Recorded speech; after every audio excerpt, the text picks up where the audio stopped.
Sup shitters, members Logan aka Spider Hands, and welcome to SP Reviews, where today we're checking out music from an artist named Sofi Maeda titled Ashita or Ashita. And without further ado, we're gonna switch over to here, listen to Ashita, and hear what we think.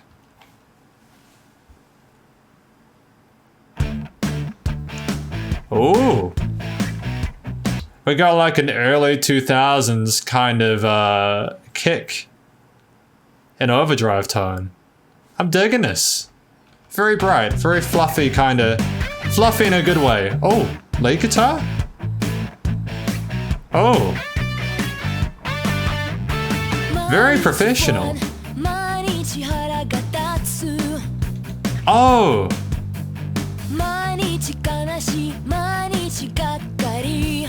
Oh, these vocals are so pristine. Well done. So far, Sophie's managed to nail the whole, excuse me for a moment. Sorry about that, I needed to close a window. Let's continue with this.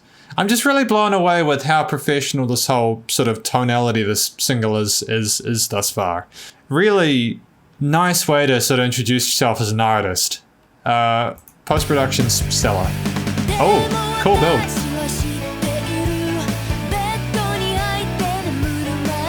Okay, I'm liking the chord progression.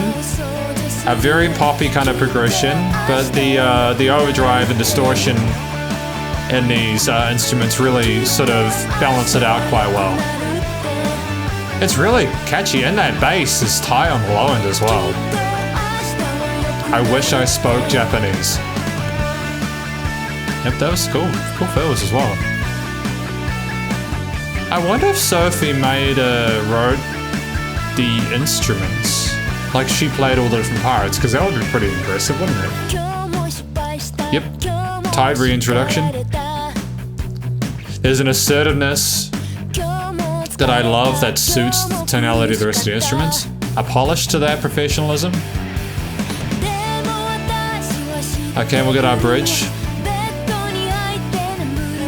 We've got the repetition of the vocal melodies to kind of help the listener follow along to what's happening. A very safe and effective single so far.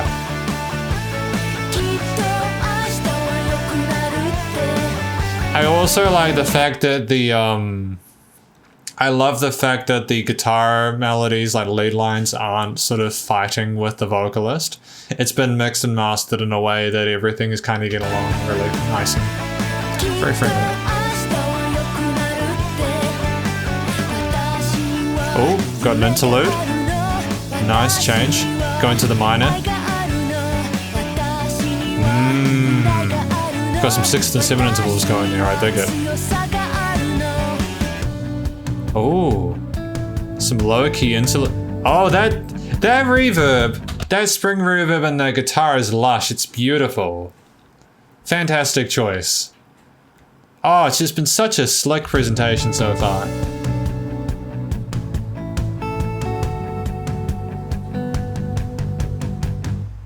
Oh.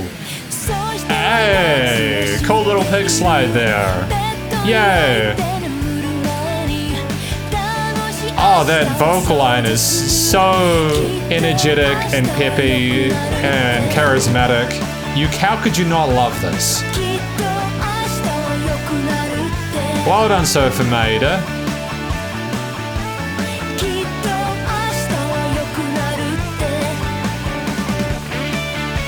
Oh yeah, an alternate lead line to outro it.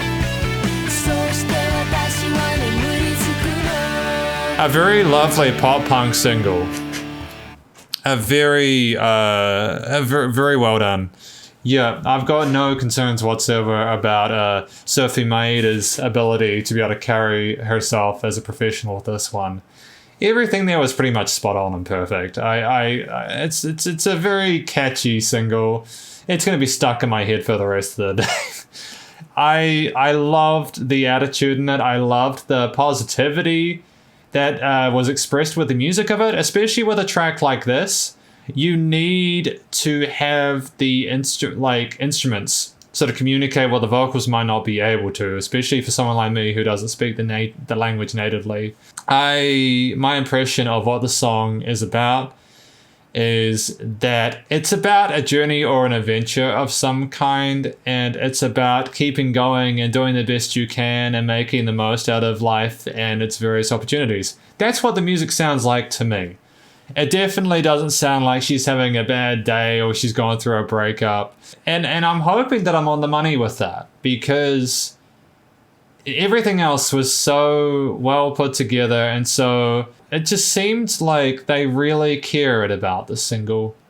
It really seemed like Sofi Maeda really cared about what she was doing with this one. The performances were pretty stellar. I mean, there was not a single bad note. The drums, you could tell that it was an acoustic performance on an acoustic drum kit. I would be genuinely impressed if Sofi Maeda had done all of these bits. I think it's more than possible. There are a lot of really incredible multi-instrumentalists around nowadays.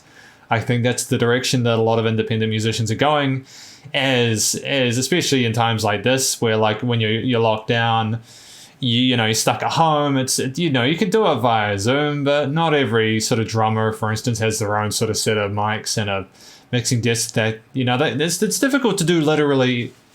It's difficult to rely on people to really get stuff to you. It's often better to try and do it yourself. And really, if Sofi Maeda was to have done this all herself, I think she'll go extraordinarily far as an artist. But that's basically about as much as I can say without knowing what the lyrics are about. I can't critique this. Can you critique this? You listen to that and you tell me how you can fault that.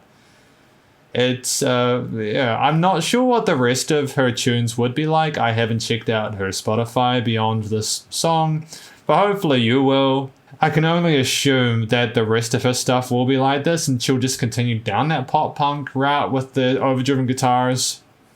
It would be nice to hear more of what Sofi would do with the spring reverb, those sort of clean instrumental parts. Maybe there will be like a ballad in there somewhere. Maybe like a really dope guitar solo, or like some bends and slides and stuff like that, because that is a killer guitar tone that they have down there.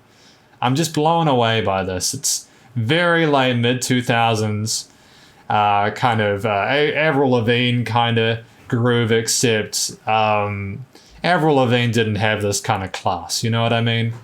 Don't get me wrong, fantastic artist. I prefer Sofi's stuff. So thank you very much for checking out this review of Sofi Maeda's Ashita. Hopefully you enjoyed it. Please do check out her Spotify if you liked it. Hopefully she has more material out. If not, I'm sure she will in future. Stay cool, stay safe. Please remember to support your local artists and musicians at this point in time, as they need the help more than ever with all the crazy stuff going on. I'll catch you next review. Spider hands out.